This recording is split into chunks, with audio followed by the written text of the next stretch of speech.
Good morning, guys. Welcome to day 109 until I'm a YouTube millionaire.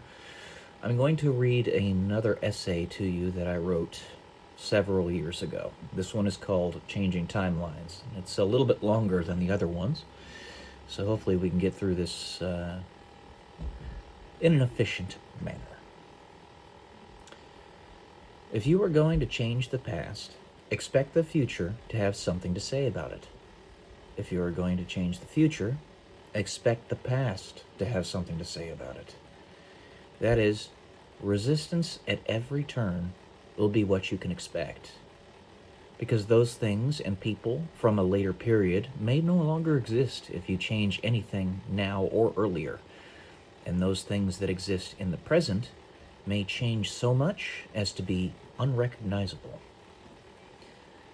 To have such powers is unfathomable, and I fall back upon a very key axiom, or mantra, if you will. All, one, or none. All other numbers are arbitrary unless one with authority says otherwise.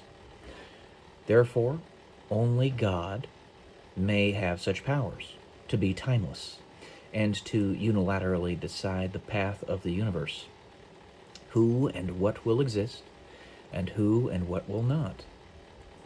God, defined in such a context, would necessarily be the progenitor of all, and therefore the ancestor with the sole power to dictate what his progeny may do, or even if they may exist. But in that there is no such thing as time in a linear sense, what makes God in fact God? It's that at some point in the whole of existence of the universe, he stood alone and decided that there may be a light in the darkness. This does not mean what you may think, from my perspective.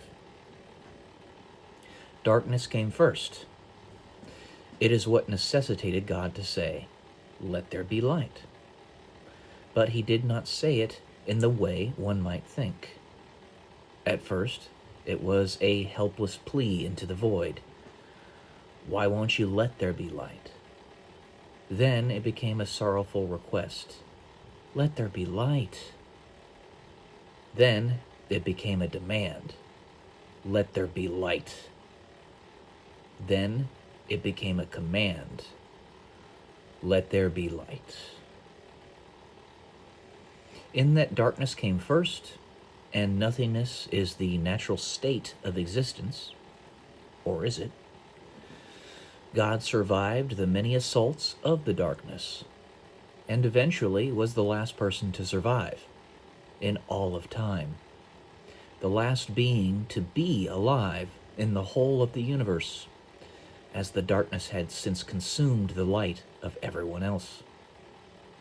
God found a way to escape, mourn, plea, and eventually resist. It is in this way that God is the progenitor of all, because in his resistance, a chance was opened up, a timeline where a species could survive, to push back the dark and conquer death. This is why God made us in his image, because earth is heaven, or hell, depending on how hard we push back the dark. Humanity is the first species to survive, and he is a member of it, and the father of all of them. It is the tragedy of existence, with only one way to escape the cold grasp of death, but not everyone wants to.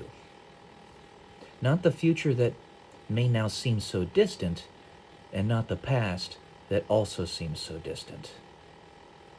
The only thing standing in the way of making the tragedy of existence too great to bear is him. He is necessarily the only one that makes it worth living, because the futures that he has created in his strength against death are futures where death is truly defeated and the darkness erased forever. Even if only a few thousand human beings make it through this funnel, that would be enough. The enemy would be known, and those tortured souls would be strong enough to kindle a fire that would never go out. To conceptualize this very strange path, all limits must be removed from time travel as we see it. It does not logically follow to believe that there would or could be any actual limits on such a technology, in a way other than those that are self-imposed, and therefore the only defense against such actions of time manipulation is to resist those trying to change the past. Death has possessed the souls of the future, telling them that if God is allowed to change things, those souls themselves may not survive. But if God fails, death does not tell them they cannot survive. Some of them perhaps understand this and sit at the top of their ivory towers, hoping for the end of days so that their own torturous existence can be erased for good, selfishly hiding information from everyone else so as to use their underlings as pawns in a grand chess game that will truly only have one victor. This God, as described so far, can only survive, will only have authority to resist and change the path of the future if he himself lives within the past, as one in the crowd.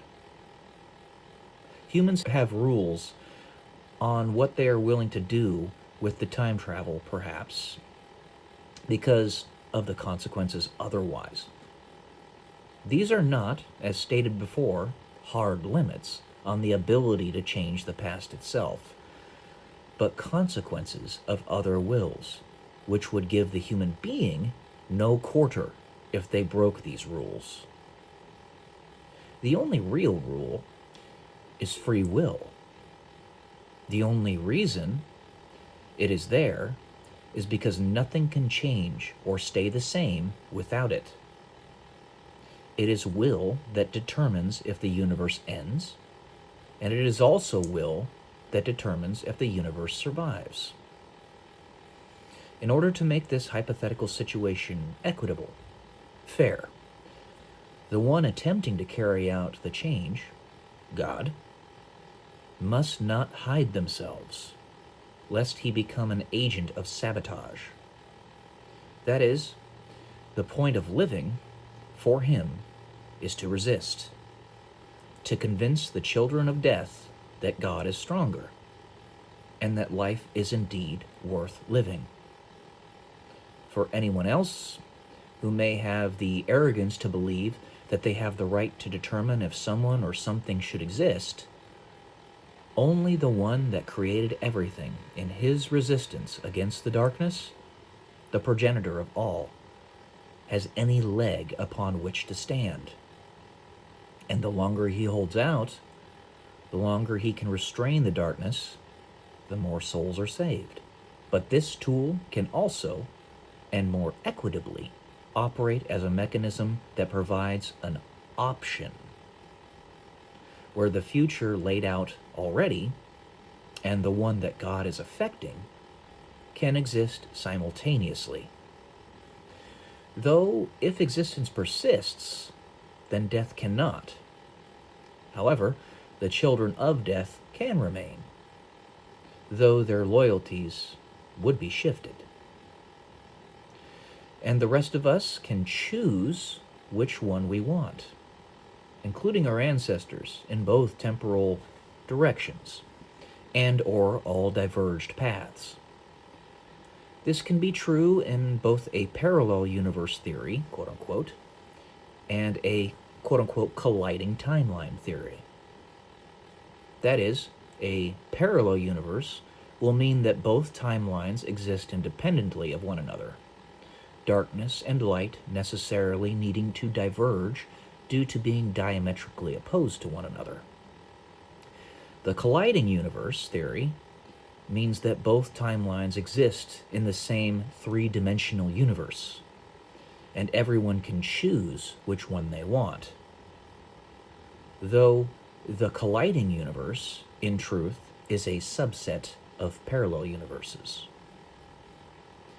As described earlier, angels are the human beings that survive the Great Funnel event, the children of God, direct descendants. Greys are the ancestors of modern humanity that, while surviving the funnel event, do not have their loyalties dedicated to God, but instead to something else. Not necessarily darkness, though this is a possibility.